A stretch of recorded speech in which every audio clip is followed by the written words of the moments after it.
A la llegada del paciente debemos de certificar la estratificación del riesgo y triachar al paciente con los protocolos locales establecidos en los servicios médicos de urgencia. Si el primer profesional médico sospecha sobre la presencia de un síndrome coronario agudo, debe registrar y analizar un electrocardiográfico de 12 derivaciones. En caso de que esto no sea congruente, podemos realizar un electrocardiograma de posteriores y electrocardiograma derecho. Esto para descartar cualquier infarto posterior y posterior diafragmático. ¿Cuál es el intervalo de tiempo que tenemos hasta el tratamiento? El intervalo de tiempo es vital para pacientes con sospecha de síndrome coronario agudo con infarto agudo del miocardio con elevación del segmento ST. Los componentes de tiempo isquémico total y los factores que contribuyen a los retrasos en el tratamiento inicial de la selección de las estrategias para el paciente que pueden ser de reperfusión es importante, ya que recordemos, riesgo, tiempo, puede llegar complicaciones, buen estatus o muerte. Debemos de tener una valoración en la cual al mayor tiempo, menor pronóstico de vida. Para pacientes con sospecha de infarto agudo al miocardio con elevación del ST que llega a un centro en el cual no se cuenta con una intervención coronaria percutánea o un área de hemodinamia, se debe valorar el traslado a un centro donde sí tengan hemodinamia o para la realización de una intervención coronaria percutánea, y esto debe de ser en un periodo de traslado de 30 minutos. Tenemos que recordarlo, esto es en México. En tu población puede ser un poco diferente, hay que leer los protocolos de acción. Servicios de urgencia. El diagnóstico inicial está basado con los síntomas compatibles con isquemia miocárdica y con los signos que nosotros encontramos en el electrocardiograma. Se debe de tener al paciente siempre bajo monitor, ya que debemos de detectar arritmias potencialmente mortales y tener un desfibrilador a mano. También se recomienda que los servicios de emergencia trasladen a los pacientes con sospecha de infarto con elevación del ST directamente al centro de ICP sin pasar por centros anexos los cuales no tengan el servicio. El personal de ambulancia debe de estar entrenado y de disponer de los equipos para identificar el electrocardiograma, indicativos de oclusión coronaria, tener para administrar tratamiento inicial, incluido desfibrilación, ¿sí? Y fibrinólisis. Esto cuando esté indicado y cuando estén capacitados completamente. Se recomienda que los hospitales y servicios de emergencia dedicados a la atención de pacientes con sospecha de infarto agudo al miocardio con elevación del ST registren y auditen los tiempos de retraso y colaboren para alcanzar y mantener los objetivos de calidad para la atención del paciente. Una atención rápida es una disminución de los riesgos. Entonces, el paciente va a tener una mejor sobrevida sin tantas fallas. Ahora es momento de hablar sobre la farmacoterapia en la fase aguda. La administración de oxígeno como primera instancia. El oxígeno únicamente se debe de administrar cuando el paciente tiene una saturación de oxígeno ambiental en el oxímetro menor del 90%. Y esto es bien importante recordar, ya que no está recomendado el uso de oxígeno en pacientes que presentan saturación de oxígeno al aire ambiental mayor del 90%. Y esto ya que se ve que no se asocia con beneficios clínicos y por lo tanto no está recomendado. Esto basado en los estudios en los cuales se vio que la administración de oxígeno en pacientes con una saturación adecuada presentaban liberación de los radicales libres de oxígeno, los cuales causaban una mayor área de penumbra isquémica alrededor de un área infartada. Entonces, no se debe de administrar oxígeno en pacientes con una saturación mayor de 90%. El uso de los nitratos. Los nitratos sublinguales pueden ayudar a aliviar los síntomas de isquemia. Sin embargo, una reducción del dolor torácico tras la administración de nitratos puede llevar a una confusión y no están recomendados. Actualmente, la guía presenta una recomendación para el uso de los nitratos, ya que estos enmascaran la presencia del dolor en los síndromes coronarios agudos y los pacientes tienen un falso alivio del síntoma opresivo. Entonces debemos tener en cuenta que usarlos puede ser a excepción de la valoración médica sobre riesgo-beneficio. Se ha visto que la normalización completa después de la administración de nitratos del segmento ST junto al alivio de los síntomas después de usar nitroglicerina es sugestivo de espasmo coronario con o sin infarto. Entonces, si el médico valora e indica la presencia de un infarto y agrega nitratos, sí, hay que tener vigilancia de ese paciente, ya que va a enmascarar el cuadro y puede que el paciente no tenga completo alivio, ya que el espasmo va a continuar ahí y el infarto puede evolucionar hacia la historia natural de la enfermedad. En el alivio del dolor se debe de considerar la administración intravenosa de morfina de 5 a 10 miligramos intravenoso. Para aliviar el dolor torácico también tenemos otras opciones, las opciones como el óxido nitroso mezclado con oxígeno, el acetaminofén y el paracetamol intravenoso, aunque mostraron tener un alivio inferior al uso de la morfina. Sin embargo, la morfina puede causar en los pacientes aumento de las náuseas y vómitos, además de disminuir la absorción gastrointestinal de medicamentos como los antiagregantes plaquetarios P2Y12, principalmente el ticagrelol.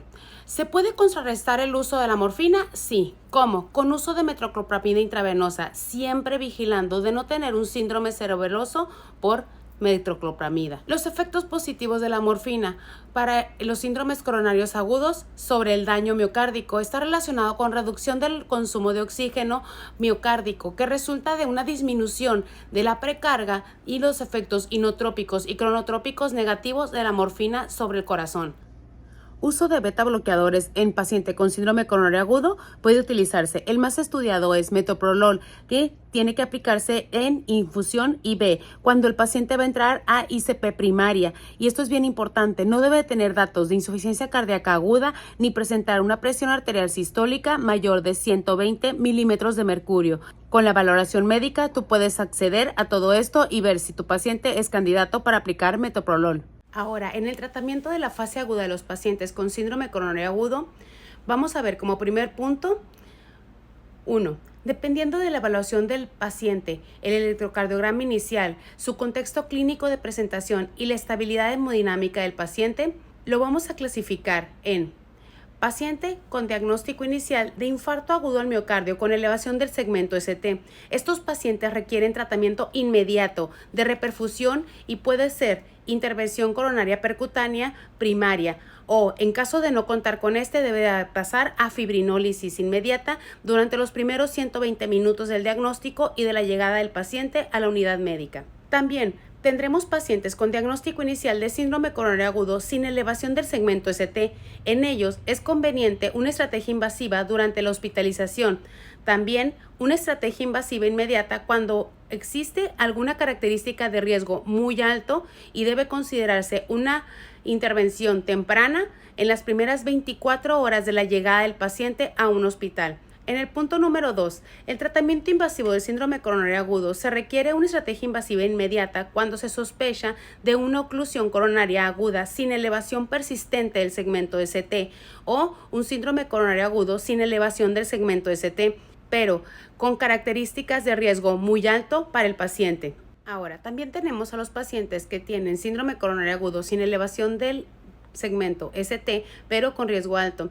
¿Cómo lo hacemos esto? Basados en el algoritmo de las troponinas que tomamos a las 0, a la hora, a la 1 hora o a las 2 horas. Además, deben presentar cambios dinámicos en el segmento ST o en la onda T. Esto en el electrocardiogramas. Y tenemos una puntuación en la escala de Grace mayor de 140 puntos. Aquí se debe valorar una estrategia invasiva temprana durante las primeras 24 horas. En el siguiente punto vemos en la intervención coronaria percutánea primaria para el infarto al miocardio con elevación del segmento ST, es la estrategia preferida de reperfusión siempre que pueda realizarse en el momento adecuado. ¿Cuál es el beneficio de la ICP primaria frente a la fibrinólisis? La ICP primaria es superior a la fibrinólisis en cuanto a la reducción de mortalidad, el infarto no mortal y el ictus en los pacientes. Entonces tenemos que manejarla principalmente. En caso de no tenerla, tenemos que pasar a la fibrinólisis. En la figura número 7 veremos los modos de presentación y las vías de revascularización para la estrategia invasiva y revascularización cardíaca en pacientes con infarto con elevación del segmento ST. Primero que nada vamos a ver el tiempo isquémico total y las causas del retraso en la reperfusión.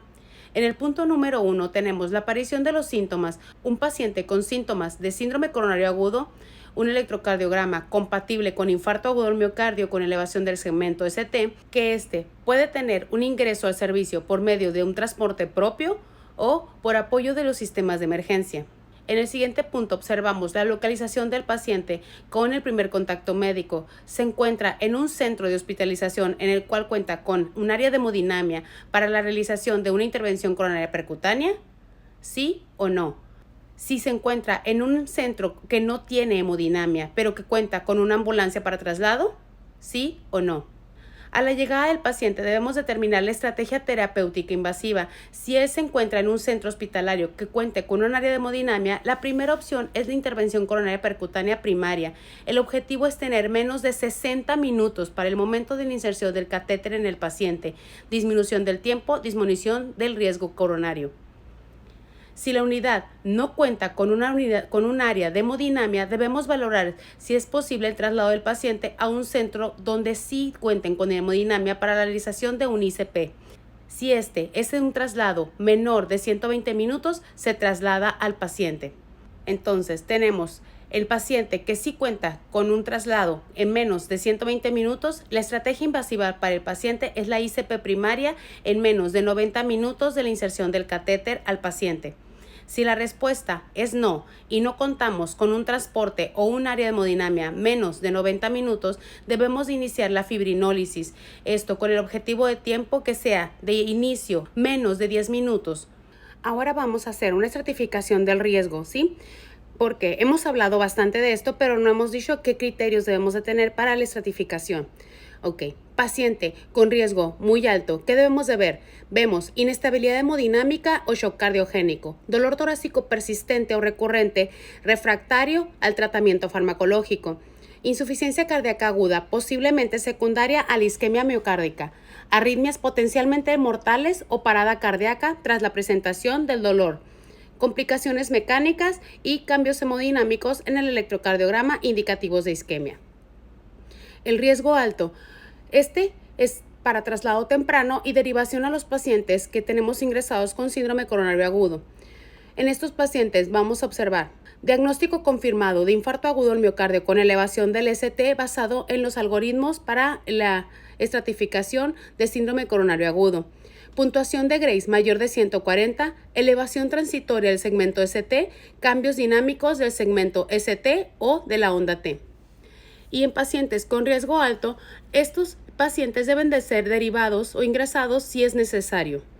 En el paciente que no tiene características de riesgo y tiene un índice por debajo de la sospecha de angina inestable con un score de Grace menor de 140, puede hacerse una estrategia invasiva selectiva o una estrategia invasiva durante la hospitalización. ¿Cómo vamos a valorar que tu fibrinólisis en un paciente infartado fue fallida? Si tu resolución en el electrocardiograma del segmento ST tiene menos del 50% de involución, tienes un paciente con dolor persistente, tienes un paciente que tiene inestabilidad hemodinámica o inestabilidad eléctrica y también tienes un paciente en el cual empeora el cuadro clínico. Tu fibrinólisis es fallida, esto en un tiempo de 60 a 90 minutos. Al darte cuenta que tu fibrinólisis no funcionó en tu paciente infartado, tú tienes que acudir a lo que es a la ICP de rescate. Esta ICP debe ser inmediata, no debes de esperar mucho tiempo porque tienes un tiempo menor a lo que son 120 minutos para meter a ese paciente, ya que él no va a ser un paciente respondedor y vas a comenzar a tener datos de necrosis miocárdica. Recuerda, si tu paciente tiene todavía algún momento para hacerse lo que es el manejo, tú tienes que darle la esperanza. Tú y tu equipo se dieron cuenta que la fibrinólisis no está funcionando, entonces debes de pasar a una ICP de rescate, que es una intervención coronaria percutánea de rescate. Esta tiene que ser después de la fibrinólisis en menos de 120 minutos. Recuerda, si tú continúas con el manejo, lo que es con fibrinólisis y medicamento, puedes llegar a tener necrosis miocárdica y eso ya no es reversible. Escala de Grace. Hemos hablado mucho de esta y no la hemos revisado. La escala de Grace que yo uso es una calculadora que se encuentra para descargar en una aplicación que se llama MedCalc.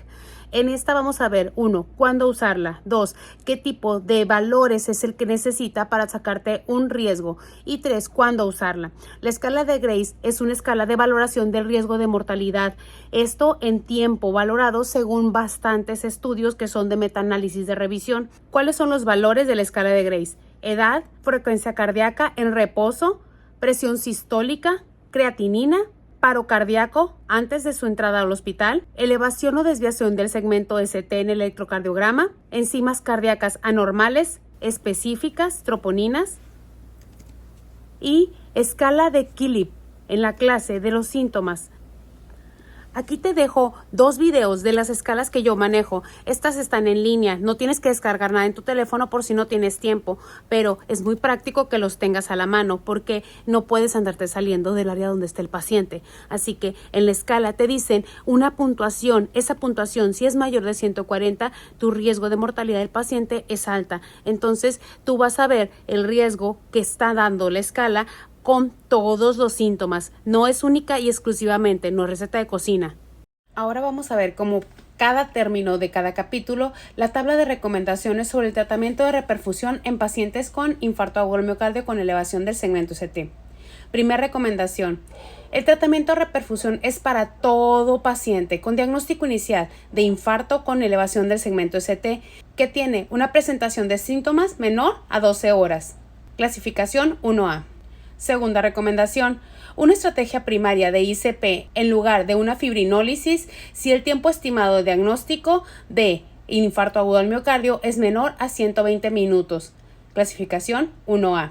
Tercera recomendación, si la ICP del paciente con infarto no se puede realizar en un tiempo menor a 120 minutos, tú tienes que iniciar con un tratamiento fibrinolítico en las primeras 12 horas de presentación de los síntomas y ver que haya reperfusión por la fibrinólisis. Recomendación 1A. ¿Qué hacer en el traslado e intervenciones tras la fibrinólisis? En el primer punto, se recomienda el traslado de los pacientes a un centro que tenga hemodinamia para la realización de una ICP inmediatamente después de la administración de la fibrinólisis. Recomendación 1A. La angiografía urgente seguida de ICP de la arteria responsable es recomendada para los pacientes con insuficiencia cardíaca persistente después de la fibrinólisis. Esta persistencia puede decir que el paciente sigue con obstrucción. Recomendación 1A. Y como tercer punto, la angiografía seguida de la ICP de la arteria responsable se recomienda entre 2 a 24 horas después de una fibrinólisis fallida. Ya vimos cuáles son los datos, revísalos. En las estrategias invasivas en los síndromes coronarios agudos sin elevación del ST. En el primer punto, sí se recomienda una estrategia invasiva durante el ingreso hospitalario para pacientes con síndrome coronario agudo sin elevación del ST, pero que tienen criterios altos o un índice de alta sospecha para angina inestable. Recomendación 1A.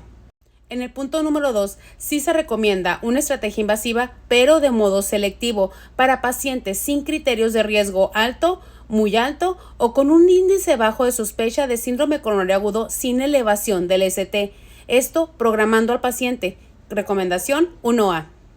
Y como punto número 3, podemos dar una estrategia invasiva inmediata para los pacientes con un diagnóstico inicial de síndrome coronario agudo sin elevación y al menos uno de los siguientes criterios de riesgo muy alto. Si lo tienen, tú puedes agregarlo. ¿Cuál es?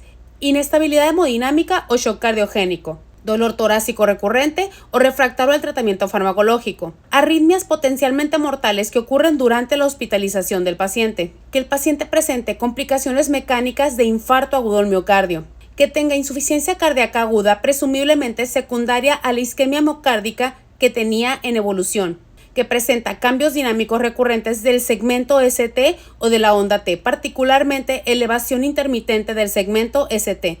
Esta recomendación tiene una clasificación 1C. Se debe considerar una estrategia invasiva temprana las primeras 24 horas para pacientes con al menos uno de los siguientes criterios de riesgo alto. Diagnóstico confirmado de infarto agudo del miocardio sin elevación del ST basado en los algoritmos de las troponinas que debemos de tomar a las 0, a la 1 o a la 1 o a las 2 horas. Presenta cambios dinámicos del segmento ST o de la onda T. Hay elevación transitoria en el segmento ST. Y si tiene una puntuación de Grace mayor de 140, tiene una clasificación 2A. Ahora vamos a hacer la revisión de los tratamientos antitrombóticos. El tratamiento antitrombótico es un componente importante en el tratamiento de todos los pacientes con síndrome coronario agudo. Como primer punto, vamos a ver el tratamiento antiagregante en la fase aguda. Vamos a puntualizar tratamiento antiagregante oral. Son fármacos antiagregantes que tienen un papel fundamental en el tratamiento de los síndromes coronarios agudos durante el inicio de la presentación en los pacientes. En la tabla 6 vamos a revisar sobre el régimen de dosis de tratamiento del antiagregante y anticoagulante para pacientes con síndrome coronario agudo. Revisemos como primero a la aspirina. Dosis oral de carga. Si es vía oral, vamos a dar 150 hasta 300 miligramos. 150 pacientes que ya toman aspirina, 300 en pacientes que no toman aspirina. O si tenemos intravenosa, vamos a dar un bolo de 75 miligramos hasta 250, 75 en pacientes que toman aspirina y 250 como dosis máxima en pacientes que no la han tomado por vía intravenosa. Si el paciente no puede ingerir lo que es el medicamento, vamos a dar una dosis IV y posterior una dosis de mantenimiento de 75 a 100 miligramos una vez al día. No es necesario para estos pacientes ajustar la dosis cuando tienen enfermedad renal crónica. Ahora vamos a ver los inhibidores del P2Y12 por vía oral o por vía intravenosa. Tenemos clopidogrel. Dosis oral de carga es de 300 hasta 600 miligramos, seguido de una dosis de mantenimiento de 75 miligramos al día. No es necesario ajustar la dosis en pacientes con enfermedad renal. Si el paciente ingresa directamente a fibrinólisis, en el momento de la fibrinólisis podemos administrar una dosis inicial de 300 miligramos. 75 miligramos para pacientes que tienen una edad mayor de 75 años. ¿Cómo usamos el prasugrel? La dosis oral de carga es de 60 miligramos, seguida de una dosis de mantenimiento de 10 miligramos una vez al día. Para pacientes con un peso corporal que es menor de 60 kilogramos, se recomienda una dosis de mantenimiento de 5 miligramos una vez al día. Para pacientes con una edad de más o igual a 75 años es necesario tomar precauciones, pero si el tratamiento con prasugrel es considerado necesario de administrar, la dosis de mantenimiento de un paciente de esa edad es de 5 miligramos una vez al día. No es necesario ajustar la dosis para pacientes con enfermedad renal. El ictus previo es una contraindicación para el uso del prasugrel, así que tenemos que tener cuidado en su indicación. Como siguiente tenemos al ticagrelol. Este tiene una dosis oral de carga de 180 miligramos seguida de una dosis de mantenimiento de 90 miligramos 2 veces al día. No es necesario ajustar la dosis en pacientes renales.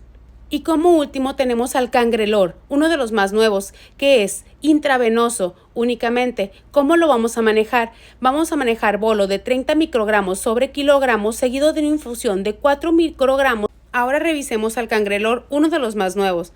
El bolo en infusión, ya que solamente viene en presentación intravenosa, es de 30 microgramos por kilo, seguido de una infusión que vamos a hacer un cálculo de 4 microgramos por kilogramo de peso por minuto durante al menos 2 horas, mientras dure el procedimiento de la fibrinólisis o lo que sea más largo, la fibrinólisis o la que es la ICP. Si tú vas a realizar la transición del cangrelor a una tianopiridina, este se debe de administrar inmediatamente después de la suspensión del cangrelor una dosis de carga de clopidogrel de 600 miligramos o prasugrel de 60 miligramos. Para evitar la interacción entre los fármacos, el prasugrel puede administrarse 30 minutos antes de la suspensión de la infusión de cangrelor.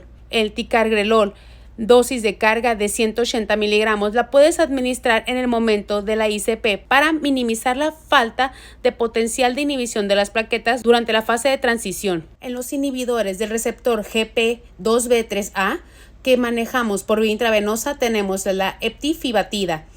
Primero que nada, vamos a dar un bolo doble intravenoso de 180 microgramos kilogramo de pesos, administrado en intervalos de 10 minutos. Esto vamos a seguirlo con una infusión que vamos a hacer un cálculo de 2 microgramos kilogramo minuto durante las primeras 18 horas. Pero si tú tienes un paciente con una depuración de creatinina de 30 a 50 mililitros minuto, primero vas a dar un bolo intravenoso de 180 microgramos por kilogramo máximo. Vas a mantener una dosis por debajo de 22.6 miligramos en pacientes que tienen depuración de creatinina de 30 a 50 mililitros por minuto. Vas a mantener una infusión de 1 microgramo por kilogramo minuto de peso, que es un máximo de 7.5 miligramos hora. En caso de que el paciente ingrese a ICP, se debe de administrar un segundo bolo de 180 microgramos kilogramo máximo. Recordamos no pasar 22.6 miligramos intravenosos en 10 minutos tras el primer bolo.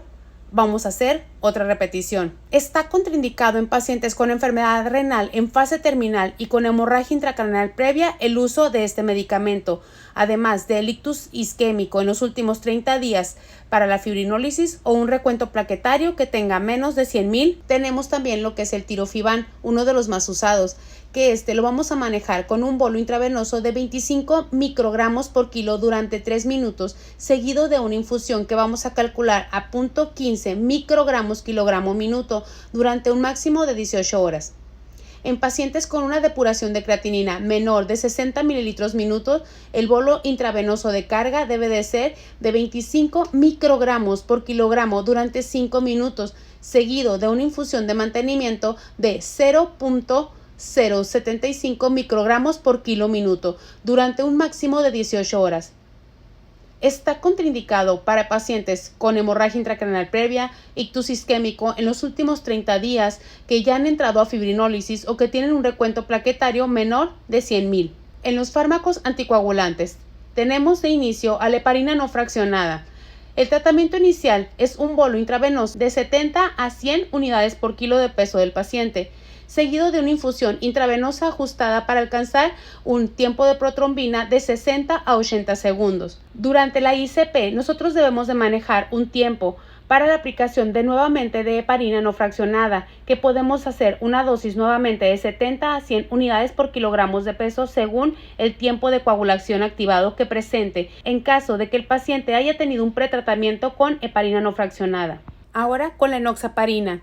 Vamos a iniciar un tratamiento de 1 miligramo kilogramo 2 veces al día por vía subcutánea durante un mínimo de 2 días, manteniendo la estabilización clínica del paciente. Para pacientes con una depuración de creatinina inferior a 30 mililitros minutos, la dosis de enoxaparina debe reducirse a 1 miligramo kilogramo una sola vez al día. Durante la ICP, ¿qué se recomienda con la enoxaparina? Para pacientes que recibieron la última dosis de enoxaparina menos de 8 horas antes de la dilatación con balón, no es necesaria una dosis adicional. Pero si tu última administración de enoxaparina subcutánea se administró 8 horas antes de la dilatación del balón, se debe de administrar un bolo intravenoso de 0.3 miligramos por kilo de enoxaparina sódica para los pacientes en proceso de ICP. Bivalirudina. Durante la ICP primaria podemos manejar un bolo intravenoso de 0.75 miligramos por kilogramo de peso seguido de una infusión que vamos a calcular a 1.5 miligramos kilogramo por hora durante un máximo de 4 horas tras el procedimiento cuando se termine la ICP. Si tú tienes un paciente con una depuración de creatinina inferior a 30 mililitros minuto, se debe reducir la dosis de mantenimiento de la bivalirudina, que va a ser tu dosis de 1 miligramo kilogramo por hora. Ahora vamos con el Fondaparinux. El tratamiento inicial es de 2.5 miligramos al día por vía subcutánea. Si tu paciente entra a ICP, se recomienda un único bolo de heparina no fraccionada. Evitar el uso de Fondaparinux en casos de que tengas una depuración de creatinina de 20 mililitros por minuto. Esto, ya que aumenta el riesgo de sangrado en pacientes con enfermedad renal crónica. Hay que tener mucho cuidado. Si te fijas, todos los tratamientos que son a bases de heparinas, estos tratamientos tienen una contraindicación en la depuración de creatinina, así que tienes que tener en cuenta que si tu paciente tiene una insuficiencia renal, detectarla antes de que tú inicies el tratamiento, porque puedes hacer que el paciente presente sangrados, eventos adversos o eventos reflejos cuando entre a ICP, colocación de stent o balón. Un dato importante y tienes que grabártelo.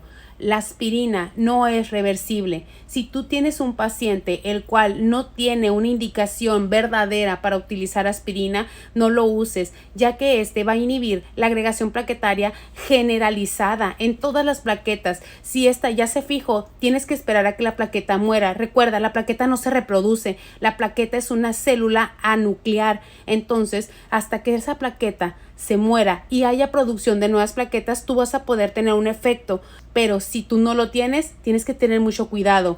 No todos los pacientes son candidatos a tomar aspirina. No los pacientes hipertensos pueden tomarla preventivamente. No lo hagas porque es un paciente que puede sangrar por algún otro motivo. Así que tienes que poner vigilancia en tus medicamentos. Si tú estás manejando aspirina en un paciente que no lo requiera, tú tienes que esperar de 7 a 10 días para que las plaquetas tengan una muerte celular y pierdas el efecto de antiagregación plaquetaria. Entonces, si el paciente no tiene ninguna indicación médicamente para que tú le estés dando aspirina, no se la des. Valora bien qué tipo de padecimientos pueden tenerlo. Tú puedes justificarlo en tu nota y con eso nosotros, como los demás médicos, podemos leerla y ver por qué se dio la necesidad de tomar aspirina en un paciente que no era cardiópata, que no tiene riesgo de trombosis o que no tiene ningún padecimiento el cual tú le puedas manejar.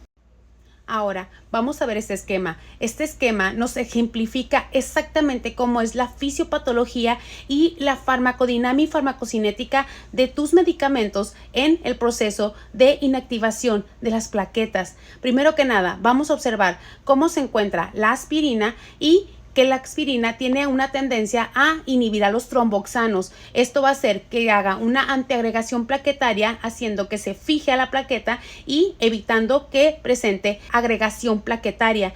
Recordemos, las plaquetas son células que son anucleares, son células que no se reproducen, así que si tú ya la inhibiste con aspirina, esta no va a tener reversión, no es reversible. Así que tienes que valorar bien tus plaquetas, porque puede que el más del 50 al 60% en un paciente que ya usaba antiplaquetarios, sí, como la aspirina, no sirvan las plaquetas. Por otro lado, observamos a los fármacos anticoagulantes, que estos se pegan a los receptores de trombina, que hacen que inhiban tus tiempos de coagulación. Entonces, tú vas a inhibir a la trombina por medio de los medicamentos anticoagulantes y estos van a dejar de funcionar.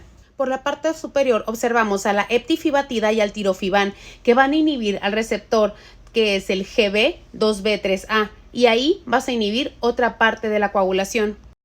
Y por último observamos dónde se encuentran nuestros receptores P2 y E12, que son por medio del clopidogrel, el prasugrel, el ticagrelol y el más nuevo que es el cangrelor.